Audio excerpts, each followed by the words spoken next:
साथियों नमस्कार, स्वागत है आप सभी का। 69,000 शिक्षक भर्ती को लेकर एक जबरदस्त और बड़ी अपडेट आ चुकी है, जहां पर आप सभी को पता है कि 69,000 शिक्षक भर्ती में पिछले 9 सितंबर को माननीय सर्वोच्च न्यायालय में डबल बेंच के आदेश पर स्टे लगने के बाद कहीं न कहीं आरक्षण पीड़ित अभ्यर्थी काफ़ी ज़्यादा मानसिक रूप से प्रताड़ित थे और उम्मीद थी कि उन्हें नौकरी मिलेगी, लेकिन धीरे धीरे समय बीतता गया और उनकी उम्मीद कहीं न कहीं टूटती नजर आ रही है। लेकिन एक बार फिर से उम्मीद को मजबूत बनाने के लिए आपके ही बीच के कुछ अभ्यर्थियों ने फिर से आंदोलन करने की तैयारी शुरू कर दी है और उन्होंने आगाज भी कर दिया है कि 25 जनवरी को माननीय सर्वोच्च न्यायालय में चल रहे याचिका पर सरकार पूरी मजबूती से पैरवी करे। इसी को लेकर 25 जनवरी को लखनऊ में आंदोलन करने की समय सीमा तय कर दी गई है। लेकिन वहीं कुछ अभ्यर्थियों का ये भी मानना है कि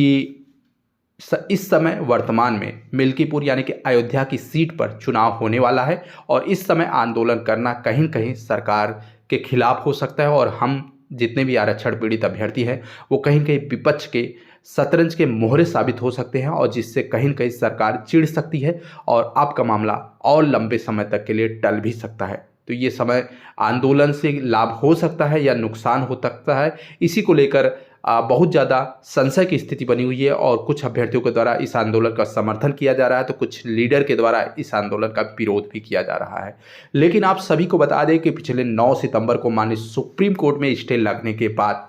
लगभग 4 महीने का समय बीत चुका है और कोर्ट में सुनवाई भी नहीं हो पा रही है। केस को लगातार मेंशन कराने के बाद भी केस की सुनवाई को न सुनना कहीं न कहीं संशय के घेरे में ये प्रश्न उठाता है कि आखिरकार सरकार क्या चाहती है और क्या माननीय न्यायालय के माध्यम से देरी की जा रही है। ये तमाम प्रश्न है, लेकिन कहीं न कहीं आपके बीच के कुछ अभ्यर्थियों ने तय किया है कि अगर हम कोर्ट में प्रयास करने के बाद भी सुनवाई नहीं करवा पा रहे हैं तो कहीं न कहीं इसमें सरकार की गलती है। अगर सरकार इस मामले में पूरी मजबूती के साथ, गंभीरता के साथ पैरवी करे, केस को अर्जेंसी दाखिल करके सुनवाई कराए तो यह मामला निस्तारित हो सकता है और इसी को देखते हुए अभ्यर्थियों ने तय किया है कि 25 जनवरी 2024 को लखनऊ में आंदोलन करके सरकार से निवेदन किया जाएगा कि सरकार इस मामले पर अर्जेंसी दाखिल करके अपने सीनियर अधिवक्ता के माध्यम से कोर्ट में केस को मेंशन कराए और सुनवाई करने के लिए पूरी तरह से प्रयास करे। तो फिलहाल आने वाले दिनों में देखना ये होगा कि इस आंदोलन का क्या कुछ प्रभाव पड़ता है। क्या आपके बीच के वो अभ्यर्थी जो पिछले 4 महीने से मानसिक रूप से प्रताड़ित है वो इस आंदोलन में बढ़ चढ़कर हिस्सा लेंगे या कुछ अभ्यर्थियों के द्वारा जो विरोध किया जा रहा है उस विरोध का समर्थन करेंगे। आने वाले दिनों में आप सभी को देखने को मिलेगा। फिलहाल 69,000 शिक्षक भर्ती में इस समय 2 अलग अलग टीमें अलग अलग प्रकार से कार्य कर रही है। कुछ टीमें कहीं कहीं बीएड और बीटीसी का मामला लेकर उठा रहे हैं, तो कुछ टीमें उत्तर कुंजी की तरफ बढ़ चुकी है और कुछ टीमें आरक्षण पीड़ित जो कि 19,000 आरक्षण घोटाले की मांग पर चल रही हैं, तो कुछ 6800 की मांग कर रही है। यानी कि अलग अलग टीमें अलग अलग तरीके से प्रयास करें, लेकिन देखना यह है कि ये मामला जब तक सुनवाई नहीं होगी किसी भी टीम को कोई भी लाभ नहीं मिलने वाला है। लेकिन सभी टीमें एक मंच पर आने के लिए बिल्कुल तैयार भी नहीं है, क्योंकि आप सभी को पता है सिंगल बेंच से सुप्रीम कोर्ट तक यही अभ्यर्थी कितना पैसा दिए हैं इसके कोई आकलन नहीं किया जा सकता। लेकिन आज के डेट में कोई भी अभ्यर्थी 1 रुपया सहयोग राशि देना नहीं उचित समझ रहा है। इसी को देखते हुए कोई भी टीम आगे आने को लेकर बिल्कुल तैयार नहीं है। और रही बात आंदोलन की, तो कुछ टीमें आंदोलन को समर्थन कर रही हैं तो कुछ टीमें सीधे सीधे तौर पर विरोध भी कर रही हैं। उनका ये मानना है कि अगर आंदोलन करना है तो 5 फरवरी के बाद किया जाए, जिससे कि विपक्ष के शतरंज का मोहरा हम आरक्षण पीड़ित अभ्यर्थी न बन सके। इस समय अगर बात करें तो 69,000 शिक्षक भर्ती में उत्तर कुंजी पीड़ित अभ्यर्थी माननीय सर्वोच्च न्यायालय से 1 अंक का लाभ पाने के बाद भी इलाहाबाद और लखनऊ में कंटेम्प्ट याचिका दाखिल करने के बाद भी नियुक्ति से अभी दूर है। वहीं ईडब्ल्यूएस मामले की बात करें तो सिंगल बेंच में याचिका खारिज हो जाने के बाद डबल बेंच में सुनवाई के लिए अंतिम प्रयास होने के बाद भी सरकार कहीं न कहीं आरक्षण मामले का हवाला देते हुए ईडब्ल्यूएस पर भी जवाब दाखिल नहीं कर पा रहे हैं। वहीं आप सभी को बता दें 69,000 शिक्षक भर्ती में 1 अंक से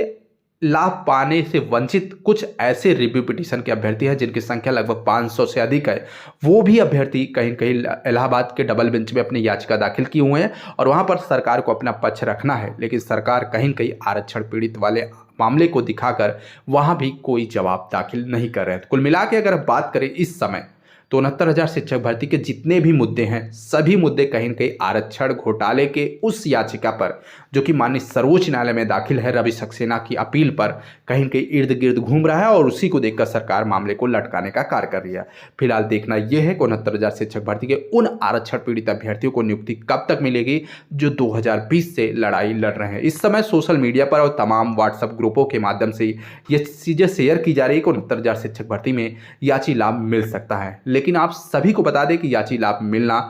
कहीं न कहीं संभव नहीं है। फिर भी अपने नजरें गड़ाए रखिएगा और जितने भी पिटीशन हैं सभी लोग अपने अपने याचिकाकर्ताओं से याचिका संख्या और अगर आप याची बने हैं तो उसका पूरा डिटेल जरूर प्राप्त कर लें, अन्यथा भविष्य में अगर किसी प्रकार का याची लाभ होता है तो आपको उस लाभ से वंचित न होना पड़े, इसलिए अपनी सतर्कता जरूरी है। इसी बीच सोशल मीडिया पर एक पोस्ट वायरल हुई और कहीं के NCET की तरफ से एक लेटर भी जारी किया गया। उस लेटर के माध्यम से लोगों के द्वारा ये सूचना शेयर किया गया कि सरकार के दबाव की वजह से और अभ्यर्थियों के किए गए प्रयास की वजह से कहीं के NCT ब्रिज कोर्स को लेकर प्रक्रिया शुरू करने जा रही है, जिसमें 69,000 के उन सभी चयनित अभ्यर्थियों को लाभ मिल सकता है। तो आप सभी को बता दें, ब्रिज कोर्स को लेकर जो पाठ्यक्रम है, जो कैरिकुलम है, वो तैयार हो चुका है बहुत पहले ही। अब उस कैरिकुलम और उस सिलेबस के अनुसार उसकी समीक्षा करने के लिए कमेटी का गठन किया गया, जिसके माध्यम से आने वाले दिनों में ब्रिज कोर्स का एक नया पाठ्यक्रम तैयार किया जाएगा और भविष्य में अगर BEd प्राथमिक शिक्षक भर्ती के लिए योग्य होता है तो उसको ब्रिज कोर्स कैसे कराया जाएगा,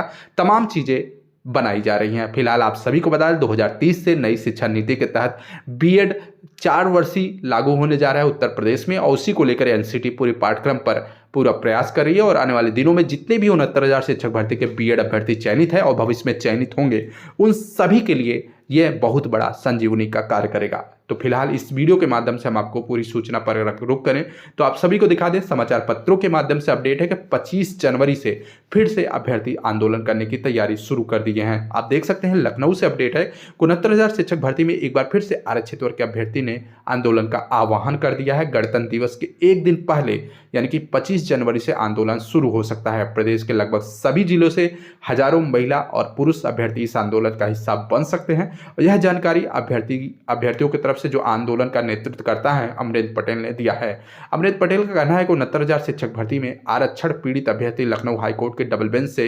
जीत हासिल करने के बाद सरकार को 3 महीने के अंदर फैसले का पालन करने का आदेश दिया गया था, लेकिन सरकार अभी तक इस फैसले का पालन नहीं कर रही है और मामला निस्तारित करने के लिए सुप्रीम कोर्ट में दाखिल हुआ है। आपको बता दें 25 जनवरी को आंदोलन के माध्यम से सरकार से ये मांग की जाएगी कि वह सुप्रीम कोर्ट में उचित पैरवी कर करके मामले को जल्द से जल्द निस्तारित करवाए। फिलहाल आप तस्वीरों के माध्यम से देख सकते हैं कि अभ्यर्थियों ने पूरी तरह से तय कर लिया है कि इस बार आंदोलन में सरकार को कोई न कोई जवाब देना पड़ेगा और 11 फरवरी को जो सुप्रीम कोर्ट में सुनवाई लगी हुई है वहां पर पूरी मजबूती से पैरवी कर मामले को निस्तारित करना होगा। वहीं आप देख सकते हैं BEd शिक्षकों के लिए NCT की तरफ से एक नई खुशखबरी आ चुकी है कि सरकारी प्राथमिक विद्यालय में 11 अगस्त 2023 के पहले जितने भी नियुक्ति पाए हुए BEd डिग्रीधारी अभ्यर्थी हैं उनकी अनिवार्य प्रशिक्षण के लिए ब्रिज कोर्स बनने जा रहा है और उसको लेकर NCT को आदेशित भी किया गया है कि 28 जून 2018 की अधिसूचना के आधार पर 11 अगस्त 2023 से पहले जितने भी BEd अभ्यर्थी नियुक्ति पाए हुए हैं उन्हें 6 महीने के प्रशिक्षण के लिए 1 साल के अंदर ब्रिज कोर्स तैयार करते हुए उन्हें उनकी नौकरी को सुरक्षित किया जाए। आपको बता दें कि 8 अप्रैल के एक आदेश में सुप्रीम कोर्ट ने NCT को शिक्षा मंत्रालय के मार्गदर्शन में ब्रिज कोर्स तैयार करने का आदेश भी दिया था। पाठ्यक्रम तैयार होने के बाद उसे सार्वजनिक किया जाए और तय समय के सीमा में संबंधित BEd धारी अभ्यर्थियों को उसको पूरा भी करना होगा। यदि संबंधित शिक्षक उस पाठ्यक्रम में शामिल नहीं होते हैं या तय समय में उसे पूरा नहीं कर पाते हैं या असफल हो जाते हो तो उनकी नियुक्ति अमान्य घोषित कर दी जाएगी और यह आदेश देश भर के सभी राज्य और केंद्र शासित प्रदेशों पर समान रूप से लागू किया जाए, ऐसा सुप्रीम कोर्ट ने आदेशित किया था। आपको बता दें कि BEd डिग्री धारक शिक्षकों की लड़ाई सुप्रीम कोर्ट लड़ने वाले एक आम अभ्यर्थी जो कि 72,825 में चयनित है, उनका नाम है राहुल पांडे। उनका कहना है कि कोर्स बनने के बाद 69,000 शिक्षक भर्ती में चयनित यूपी के 35,000 शिक्षकों को भी यह ब्रिज कोर्स करना अनिवार्य होगा। फिलहाल आप सभी को बता दें परिषदीय प्राथमिक स्कूलों में 72,825 प्रशिक्षु शिक्षक भर्ती में जो 66,655 शिक्षक थे उनकी भी नियुक्ति हुई थी और उन्हें भी 6 महीने का प्रशिक्षण कराया गया था। उस समय बेसिक शिक्षा विभाग ने चयनित शिक्षकों को विशिष्ट बीटीसी का पुराना 6 महीने का प्रशिक्षण करा दिया था और इनका परीक्षण की जो जिम्मेदारी है पीएनपी कार्यालय को दी गई थी। अब राष्ट्रीय शिक्षा नीति और नेशनल करिकुलम फ्रेमवर्क के अनुरूप के अनुसार नया कोर्स तैयार किया जा रहा है और इसको लेकर बहुत जल्दी आप सभी को सूचना देखने को मिलेगी। और उसके बाद जितने भी 11 अगस्त 2023 के पहले बीएड अभ्यर्थी हैं उनको ब्रिज कोर्स करना अनिवार्य रहेगा। तो आने वाले दिनों में 69,000 शिक्षक भर्ती के उन सभी बीएड वर्ग के अभ्यर्थियों की नियुक्ति 100% सुरक्षित होने जा रही है। एनसीटी ने तैयारी शुरू कर दी है। आने वाले दिनों में ये समस्त चीजें आपको देखने को मिलेंगे। फिलहाल आरक्षण पीड़ित अभ्यर्थियों को कब तक न्याय मिलेगा, ये सबसे बड़ा प्रश्न है। फिलहाल 25 जनवरी से लखनऊ में आंदोलन की समय सीमा शुरू हो चुकी है और देखना यह है कि सरकार इस मामले पर क्या कुछ जवाब देती है और इसी आंदोलन से क्या सरकार का नुकसान होगा या अभ्यर्थियों का लाभ होगा, यह आने वाला वक्त बताएगा। फिलहाल जो भी सूचना होगी चैनल के माध्यम से अपडेट करते रहेंगे। लेकिन 69,000 शिक्षक भर्ती के जो आरक्षण पीड़ित अभ्यर्थी है उनको अब ज़्यादा इंतजार नहीं करना पड़ेगा। आने वाले कुछ दिनों में उनकी नियुक्ति के रास्ते खुलेंगे और उन्हें नियुक्ति भी मिलेगी। फिलहाल बने रहिएगा चैनल पर, समय समय पर अपडेट देते रहेंगे। धन्यवाद।